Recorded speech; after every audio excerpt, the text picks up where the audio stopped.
আসসালামু আলাইকুম। হ্যালো দর্শক বন্ধুরা, অ্যাপেক্স ক্লাবের পক্ষ থেকে ঈদ উপলক্ষে, ঈদ উল ফিতর উপলক্ষে সিমাই চিনি, লুঙ্গি, শাড়ি বিতরণ করা হয়েছে এবং 28শে রমজানে কুষ্টিয়া জেলাতে এর মধ্যে এখানে উপস্থিত ছিলেন অনেকেই। অ্যাপেক্স ক্লাবের সদস্যবিন্দু এখানে গরিব দুঃখীর মাঝে শাড়ি, লুঙ্গি, চিনি, সেমাই এবং শাড়ি সহ অন্যান্য জিনিসগুলা বিতরণ করা হচ্ছে অসহায় দরিদ্র মানুষের মাঝে। অ্যাপেক্স ক্লাবে মানুষের সহায়তার জন্য খুব গুরুত্বপূর্ণ কিন্তু ভূমিকা পালন করে থাকেন তারা।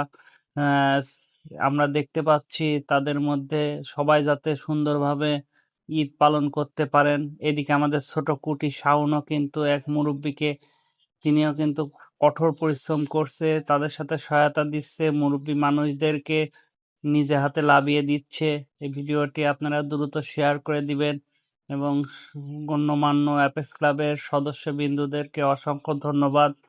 আল্লাহ যেন তাদেরকে আবারও এইভাবে পথ চলা বা গরিব দুঃখীর মাঝে থেকে, গরিব দুঃখীর পাশে থেকে একসাথে সবাই ঈদ এর আনন্দ বিলিয়ে দিতে পারে, এই কামনা এই ভিডিও ব্যক্ত করে আজকের ভিডিও শেষ করছি। অবশ্যই